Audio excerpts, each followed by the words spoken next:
হিমন্ত চৰকাৰে টাৰ্গেট কৰি লৈছে মুছলমানক গুলিয়াই হত্যা কৰি আছে মুছলমানক উচ্ছেদৰ নামতো মুছলমানক টাৰ্গেট কৰি অত্যাচাৰ চলাইছে হিমন্ত চৰকাৰে সোণাপুৰৰ কচুতলিৰ উচ্ছেদ অভিযান কোনো কাৰণতে গ্ৰহণযোগ্য নহয় মুছলমান পৰিয়ালক বিচাৰি উচ্ছেদ চলাইছে চৰকাৰে উচ্ছেদিত সকলৰ মৌলিক অধিকাৰ নাই নেকি এয়া কল্যাণকামী ৰাষ্ট্ৰৰ কেনে চৰিত্ৰ যিসকল লোকৰ ঘৰ বাৰী ভাঙি পেলাইছে সেইসকল মানুহ নহয় নেকি হিমন্ত বিশ্ব শৰ্মাৰ নেতৃত্বাধীন গৃহ বিভাগে কিয় ৰক্তপাত নকৰাকৈ উচ্ছেদ কৰিব নোৱাৰিলে সোণাপুৰৰ কচুতলিৰ গুলীচালনা ঘটনাৰ উচ্চ পৰ্যায়ৰ ন্যায়িক তদন্ত কৰিব লাগিব মুছলমান হোৱাৰ বাবে ভূমিহীন মুছলমানৰ ওপৰত অন্যায় অত্যাচাৰ চলাই আছে সোণাপুৰৰ কচুতলি কাণ্ডক লৈ কাইলৈ বিটিআৰত এবিএমছুৰ নেতৃত্বত হ'ব বিশাল প্ৰতিবাদ 24 নৱেম্বৰত দেশৰ ৰাজধানী দিল্লীত বিশাল প্ৰতিবাদী কাৰ্যসূচী ৰূপায়ণ কৰিব এবিএমছুৱে ভূমিহীন লোকক যদি ভূমি দিব নোৱাৰে তেন্তে তেওঁলোক ক'ত যাব ভূমিহীন লোকক যদি ভূমি দিব নোৱাৰে তেন্তে সকলোকে গুলি কৰি মাৰি পেলাওক সংবাদমেল পাতি হিমন্ত চৰকাৰৰ বিৰুদ্ধে গৰজি উঠিল এবিএমছুৰ সভাপতি টাইছন হুছেইনে ৰঙিয়া প্ৰেছ ক্লাবত যি সংবাদমেলখন আয়োজন কৰিছে তাত আমাৰ আমন্ত্ৰণভাৱে আপোনালোক আহি উপস্থিত হৈছে তো আজি আপোনালোক আটাই জানে যে যোৱাকালিৰ দিনটোত কামৰূপ মহানগৰ জিলাৰ সোণাপুৰৰ কচুতলিত অসম আৰক্ষীয়ে তথা অসম চৰকাৰে উচ্ছেদৰ নামত যি দুজনকৈ ব্যক্তিক গুলীয়াই হত্যা কৰিলে আৰু 30 জনতকৈ অধিকক যি গুলীবিদ্ধ কৰিলে এই ঘটনাক আমি এবিএমছে ইতিমধ্যে গৰিহণা জনাইছোঁ তীব্ৰ নিন্দা কৰিছোঁ আচলতে চৰকাৰখনে উক্ত ঘটনাত যিসকল ব্যক্তি নিহত হৈছে বা যিসকল মানুহক তাত উচ্ছেদ কৰা হৈছে সেই উচ্ছেদিত ব্যক্তিসকলক বেদখলকাৰী বুলি আখ্যা দিছে অসমৰ মাননীয় মুখ্যমন্ত্ৰী ডক্টৰ হিমন্ত বিশ্ব শৰ্মা ডাঙৰীয়ায়ো উক্ত যিখিনি মানুহক উচ্ছেদ কৰা হৈছে সেই উচ্ছেদিত মানুহখিনি মৰিগাঁও আৰু দৰং জিলাৰ প্ৰকৃত বাসিন্দা বুলি উল্লেখ কৰিছে আচলতে আমি এই কথাখিনি বাৰম্বাৰ দীঘলীয়া সময় ধৰি কৈ আহিছো যে অসমত গৰাখহনীয়া পীড়িত এনেকুৱা লাখ লাখ পৰিয়ালে এনেকৈ অঘৰী জীৱন যাপন কৰি আহিব লগা হৈছে 2007 চনৰ পৰা 1954 চনৰ পৰা 2007 চনলৈকে অসমত 28 লাখ বিঘা মাটি গৰাখহনীয়াত যোৱা গৈছে এই গৰাখহনীয়াত আজি যুগ ধৰি বিভিন্ন মানুহে নিজৰ ভেটি মাটি হেৰুৱাই এনেকৈ অঘৰী জীৱন যাপন কৰি আহিব লাগে আজি ভাৰতৰ সংবিধানে ভূমিৰ অধিকাৰ বাসস্থানৰ অধিকাৰক মৌলিক অধিকাৰ হিচাপে চিহ্নিত কৰিছে and the state is duty bound government হ'ল duty bound to provide shelter and land to every landless and shelterless family of the country কিন্তু চৰকাৰে কি কৰিছে আজিৰ তাৰিখত 2016 চনত অসমত বিজেপি চৰকাৰ ক্ষমতাত অহাৰ পিছৰে পৰা অসমত বাছি একমাত্ৰ মুছলমান পৰিয়ালসমূহকে বেছিভাগ সময়ত উচ্ছেদ কৰি থকা হৈছে আৰু এই উচ্ছেদৰ সময়ত বিভিন্ন ঘটনা সংঘটিত হৈছে যি ঘটনাত অসম চৰকাৰে বাৰম্বাৰ মুছলমান ব্যক্তিক গুলীয়াই হত্যা কৰিছে আজি কাজিৰঙাৰ পৰা আৰম্ভ কৰি সোণাপুৰৰ কচুতলিলৈকে এই দীঘলীয়া ঘটনাৰাণীত আমি দেখিবলৈ পাইছো যে ধাৰাবাহিকভাৱে সংখ্যালঘু মুছলমান যিসকল ব্যক্তি আজি যুগ ধৰি গৰাখহনীয়া পীড়িত আহিছিল যিখিনি পৰিয়ালক চৰকাৰৰ দায়িত্ব আছিল যে সেই পৰিয়ালসমূহক ভূমি দি পুনৰ সংস্থাপনৰ ব্যৱস্থা কৰিব লাগে সেই পৰিয়ালসমূহক ভূমি প্ৰদান কৰি সংস্থাপন কৰাৰ সলনি তেওঁলোকৰ বুকত চৰকাৰী গুলী ভৰাই দিয়া হৈছে এক কেনেকুৱা গণতন্ত্ৰ এক কেনেকুৱা কল্যাণকামী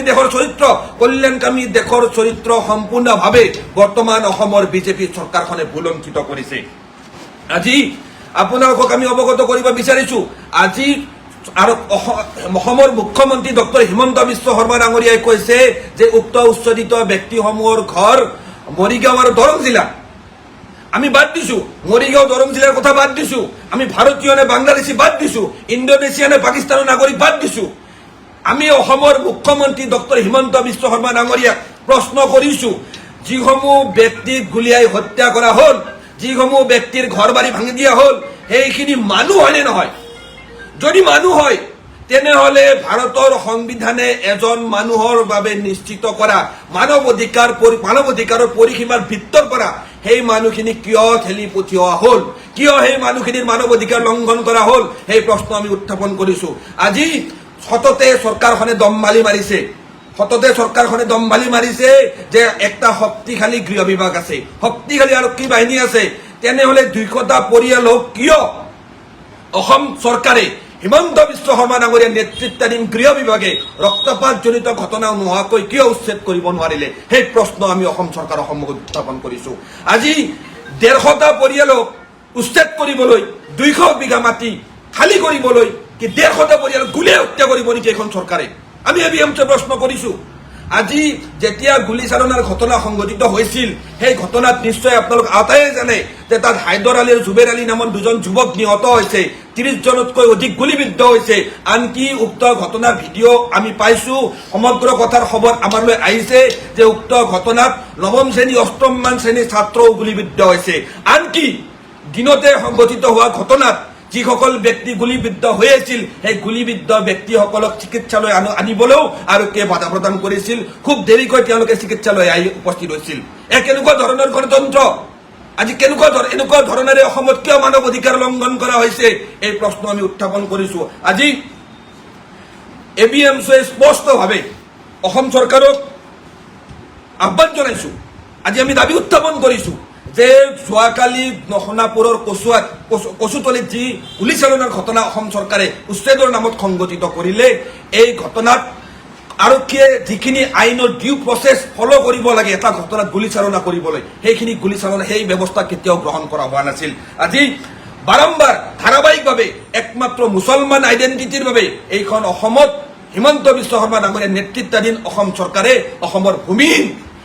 ভূমিহীন থলুৱা মুছলমানসকলক আজি ধাৰাবাহিকভাৱে উচ্ছেদ কৰি আহিছে। ধাৰাবাহিকভাৱে উচ্ছেদৰ সময়ত আৰক্ষীৰ গুলীচালনাৰ দ্বাৰা বিভিন্ন ঘটনা সংঘটিত হৈ আহিছে, বিভিন্নজন ব্যক্তি আহত হৈছে, বিভিন্নজন ব্যক্তি নিহত হৈছে। আমি ABMCয়ে সামগ্ৰিকভাৱে উক্ত ঘটনাত এক জুডিচিয়াৰী এনকুৱাৰী দাবী কৰিছো, এটা জুডিচিয়াৰী এনকুৱাৰী দাবী উত্থাপন কৰিছো। আৰু সোণাপুৰৰ কচুতলিত আৰক্ষীয়ে উচ্ছেদৰ নামত যিখিনি গুলীচালনাৰ ঘটনা সংঘটিত কৰিলে, উক্ত ঘটনাৰ বিৰুদ্ধে অহাকালিৰ দিনটোত BTRত ABMCয়ে তীব্ৰ প্ৰতিবাদী কাৰ্যসূচী ৰূপায়ণ কৰিম। আৰু অহা 14 নৱেম্বৰ তাৰিখে ভাৰতৰ ৰাজধানী চহৰ নতুন দিল্লীৰ মাজমজিয়াত ABMCয়ে বিশাল প্ৰতিবাদী কাৰ্যসূচী গ্ৰহণ কৰিবলৈ ইতিমধ্যে সিদ্ধান্ত গ্ৰহণ কৰিছো। কিমানজন নিহত হৈছে আৰু কিমান আহত হৈছে? চাওক, কথাখিনি স্পষ্ট হৈ পৰিছে যে ইতিমধ্যে সংবাদ মাধ্যমত বাতৰি বিস্তাৰিতভাৱে প্ৰকাশ পাইছে যে হায়দৰ আলী আৰু জুবেৰ আলী নামৰ দুজন যুৱক উক্ত গুলীচালনাৰ ঘটনাত নিহত হৈছে আৰু 30 জনতকৈ অধিক ব্যক্তি উক্ত ঘটনাত আহত হৈছে। ইতিমধ্যে গুৱাহাটী চিকিৎসা মহাবিদ্যালয়ত বহুকেইজন গুলীবিদ্ধ যুৱকে ব্যক্তিয়ে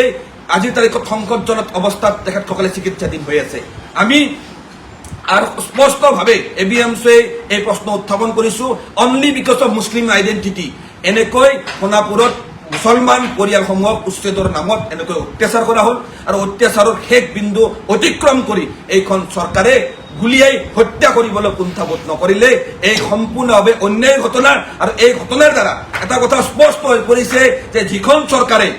যিখন চৰকাৰক ভাৰতৰ সংবিধানে দেশৰ প্ৰত্যেকজন নাগৰিকৰ ন্যায় নিৰাপত্তাৰ অধিকাৰ নিশ্চিত কৰিবলৈ দায়িত্ব দিছে, সেইখন চৰকাৰে অসমৰ বিশেষকৈ মুছলমান জনসাধাৰণৰ সামগ্ৰিকভাৱে মৌলিক অধিকাৰ কাঢ়ি আনি ভূলুণ্ঠিত কৰি সংবিধানখন ভূলুণ্ঠিত কৰিছে। অসমৰ সংখ্যালঘু জনগণক মৌলিক অধিকাৰৰ পৰিসীমাৰ পৰা বাহিৰলৈ ঠেলি পঠিয়াইছে। এগৰাকী ৰাজহ বিষয়াৰ লগতে কেইবাগৰাকীও আৰক্ষী আহত হ'ব। নিশ্চিতভাৱে আমি ইতিমধ্যে কৈছো যে তাত অসম আৰক্ষী বা অসম চৰকাৰৰ প্ৰশাসনিক ব্যৱস্থাটো ইমান দুৰ্বল নেকি যে 200টা পৰিয়ালক উচ্ছেদ কৰিবলৈ তেওঁলোকে ৰক্তপাতৰ ঘটনা সংঘটিত কৰিলে? কিয় সংঘাতৰ ঘটনা সংঘটিত হ'ল? আজি যদি তেওঁলোক প্ৰকৃত ভাৰতীয় মানুহ, তেওঁলোক যদি সঁচাকৈ গৰাখহনীয়া পীড়িত মানুহ, এইটো চৰকাৰৰ দায়িত্ব। চৰকাৰে এটা সাৰ্ভে হ'ব লাগে চৰ অঞ্চলত কিমানসমূহ মানুহ আজি বিভিন্ন সময়ত ভূমিপট্টা নোহোৱাকৈ বসবাস কৰি আছে, কিমান মানুহৰ মাটি গৰাখহনীয়াত যা গৈছে। সেই গৰাখহনীয়াত যা যোৱা পৰিয়ালসমূহে অসমৰ ক'ত ক'ত এনেকৈ অঘৰী জীৱন যাপন কৰি আছে, সেই মানুহখিনিক চৰকাৰে সংস্থাপন নিদিব। তেওঁলোকে বাৰিষা প্ৰতি বছৰে বাৰিষাত তেওঁলোকৰ ভেটি মাটি বানপানীয়ে লৈ যাব, গৰাখহনীয়াত ভাঙি যাব। আৰু তেওঁলোকে ব্ৰহ্মপুত্ৰত কেতিয়াবা উজাই গৈ কেতিয়াবা ভটিয়াই গৈ বিভিন্ন মাটিত তেওঁলোকে বসবাস কৰিব, তাৰ পৰা গুলীয়াই খেদি পঠিয়াব, আৰু এক ঠাইত গৈ বসবাস কৰিব, তাৰ পৰা গুলীয়াই পঠিয়াই শেষ কৰিব। তাৰ মানে কি? অসমৰ যিমান সংখ্যালঘু মুছলমান পৰিয়ালে আজি গৰাখহনীয়াত যুগ ধৰি নিজৰ ভেটি মাটি হেৰুৱাই সমগ্ৰ অসমত ভূমিহীনভাৱে অঘৰী জীৱন যাপন কৰি আছে, প্ৰত্যেকটো পৰিয়ালক অসমৰ মুখ্যমন্ত্ৰী হিমন্ত বিশ্ব শৰ্মা ডাঙৰীয়াই গুলীয়াই হত্যা কৰিব বিচাৰিছে নেকি? সেই প্ৰশ্ন আমি উত্থাপন কৰিছো। যদি সঁচাকৈ অসমৰ সংখ্যালঘু মুছলমান যিসকল মানুহে, যি পৰিয়ালসমূহে অসমত বিগত সময়ছোৱাত গৰাখহনীয়াত ভূমি মাটি হেৰুৱাই আজি অঘৰী জীৱন যাপন কৰি আছে, সেই পৰিয়ালসমূহক যদি সঁচাকৈ এইখন চৰকাৰে এনেকৈ অত্যাচাৰ কৰিব বিচাৰিছে, তেনেহ'লে যিমান ভূমিহীন পৰিয়াল আছে সকলোকে একে শাৰীত থিয় হৈ একেবাৰতে গুলীয়াই হত্যা কৰি অসমৰ পৰা শেষ কৰি দিয়া হওক, তেওঁলোকৰ জীৱন শেষ কৰি দিয়া হওক। সেই কথাও আমি আজি ABMC উত্থাপন কৰিছো। প্ৰথম কথা, শেষ কথা, চূড়ান্ত কথা, হিমন্ত বিশ্ব শৰ্মা ডাঙৰীয়াৰ নেতৃত্বত অসমৰ মুছলমানৰ সাংবিধানিক অধিকাৰ সম্পূৰ্ণভাৱে ভুলণ্ঠিত কৰা হৈছে। আজি অসমখনক মানৱ অধিকাৰ লংঘনৰ হটস্পটলৈ অসমৰ মুখ্যমন্ত্ৰী হিমন্ত বিশ্ব শৰ্মা ডাঙৰীয়াৰ নেতৃত্বত চৰকাৰী পৃষ্ঠপোষকতাত আজি পৰিগণিত কৰিবলৈ এইখন চৰকাৰ আগবাঢ়ি গৈছে। মূলতঃ অসমখন এখন পুলিচ ষ্টেটলৈ তেখেতসকলে ৰূপান্তৰ কৰিব বিচাৰিছে, যিখন ষ্টেটত আজিৰ তাৰিখত সংখ্যালঘু মুছলমানসকলক চব টাৰ্গেট হিচাপে বাছি লোৱা হৈছে। কাৰণ অকল জনজাতীয় আবেষ্টনী হওক বা ট্ৰাইবেল বেল্ট এণ্ড ব্লক হওক, তাত অকল মুছলমানসকল অসুৰক্ষিত নহয়, বিভিন্ন জাতি জনগোষ্ঠীৰ মানুহ অসুৰক্ষিত। কিন্তু আমি দেখিবলৈ পাইছোঁ আজি সাজপাতিত চলোৱা উচ্ছেদ, ফৰেষ্টলেণ্ডত চলোৱা উচ্ছেদ, আজি ট্ৰাইবেল বেল্ট এণ্ড ব্লকত চলোৱা উচ্ছেদ, এই ধাৰাবাহিকভাৱে যিমান উচ্ছেদৰ প্ৰক্ৰিয়া, বেআইনী উচ্ছেদৰ প্ৰক্ৰিয়া, অবৈধ উচ্ছেদৰ প্ৰক্ৰিয়া চৰকাৰখনে চলাই আহিছে, প্ৰত্যেকটো উচ্ছেদত চিলেক্টিভলি মুছলমানসকলক লক্ষ্য কৰি লোৱা হৈছে। আৰু ইয়াৰ বিৰুদ্ধে প্ৰতিবাদ হ'ব, কাইলৈ সমগ্ৰ BTL প্ৰতিবাদ হ'ব। আৰু অহা 14 নৱেম্বৰ তাৰিখে AVM-ৰ উদ্যোগত অসমৰ সংখ্যালঘু ৰাইজৰ ওপৰত চৰকাৰীভাৱে যি এই অন্যায় চলি আছে, এই অন্যায়ৰ বিৰুদ্ধে আমি দিল্লীৰ যন্তৰ মন্ত্ৰত বিশাল প্ৰতিবাদী কাৰ্যসূচী গ্ৰহণ কৰিবলৈ আমি সিদ্ধান্ত গ্ৰহণ কৰিছোঁ। News desk, Sarupathar plus.